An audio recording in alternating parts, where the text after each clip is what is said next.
మీలో చాలా మంది దృశ్యం సినిమా చూసే ఉంటారు. సూపర్ డూపర్ హిట్ అయింది.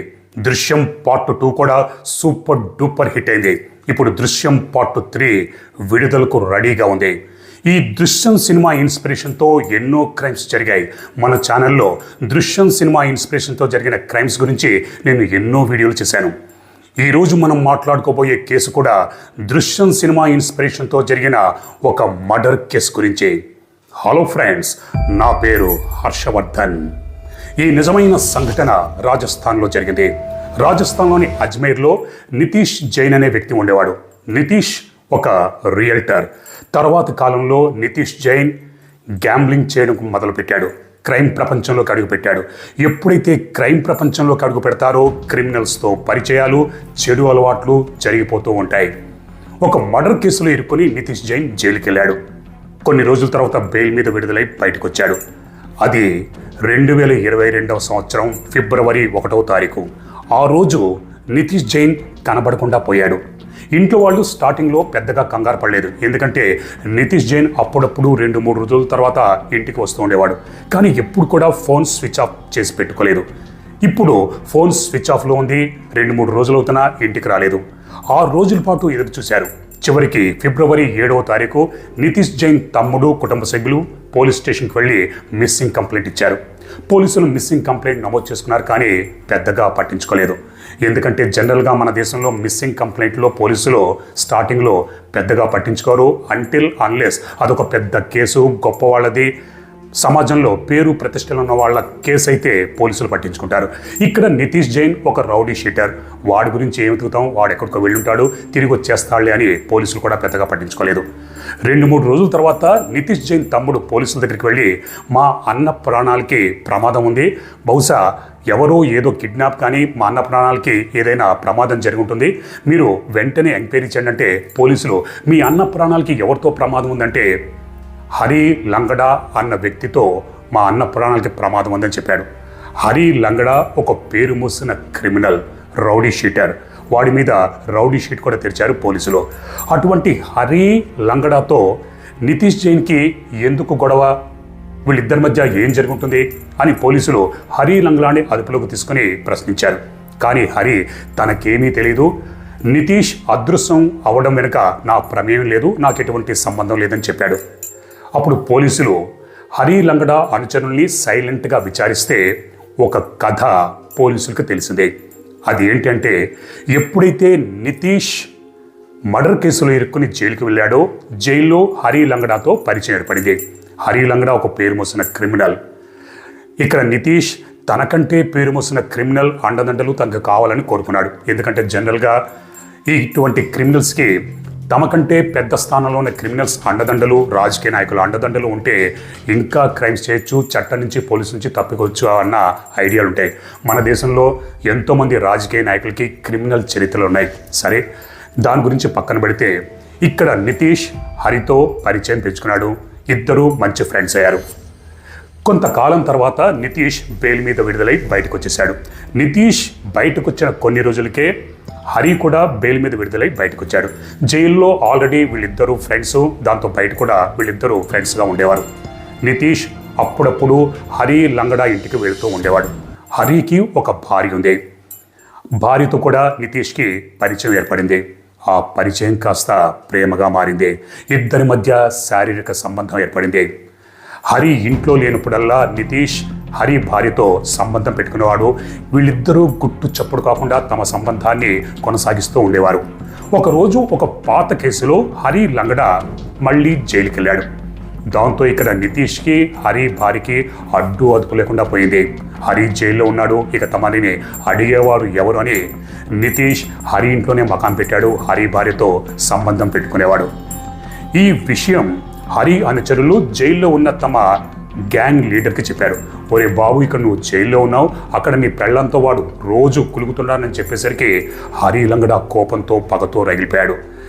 వాడికి ఎంత ధైర్యం, నాకంటే ఎంతో చిన్నోడు, నేను ఒక పెద్ద క్రిమినల్ని, అటువంటి నా భార్యతోనే వాడు సంబంధం పెట్టుకున్నాడా, ఎప్పుడెప్పుడు బెయిల్ దొరికితే బయటికెళ్ళి వాడు అంతు చూద్దామని ఇక్కడ హరి కోపంతో కసితో రగిలిపోతున్నాడు. లాయర్లతో మంతనాలు అవి జరిపాడు. ఒకరోజు బెయిల్ దొరికింది. బెయిల్ మీద విడుదలై జైలు నుంచి బయటకు వచ్చాడు. కానీ నితీష్తో మాత్రం మామూలుగానే ఉన్నాడు. నా భార్యతో నువ్వు సంబంధం పెట్టుకున్నావని ఎక్కడా కూడా బయటపడలేదు, చాలా అద్భుతంగా నటించాడు. కానీ తన సర్కిల్లో ఒక సుపారీ జారీ చేశాడు.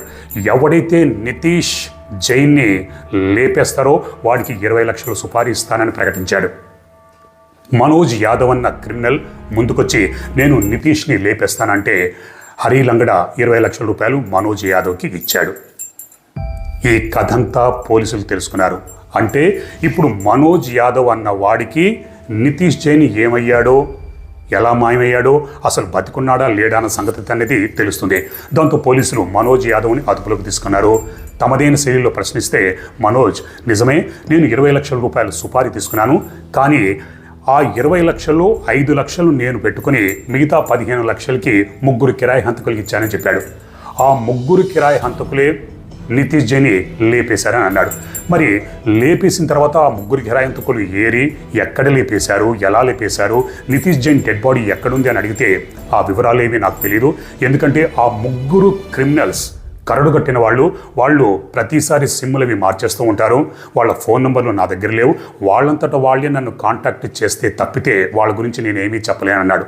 కాకపోతే నేను అడ్వాన్స్గా 7.5 లక్షల రూపాయలు ఇచ్చాను, మిగతా 7.5 లక్షల రూపాయలు బ్యాలెన్స్ ఇవ్వాలి, ఆ బ్యాలెన్స్ కోసం నన్ను తప్పకుండా వాళ్ళు కాంటాక్ట్ చేస్తారని పోలీసులతో చెప్పాడు.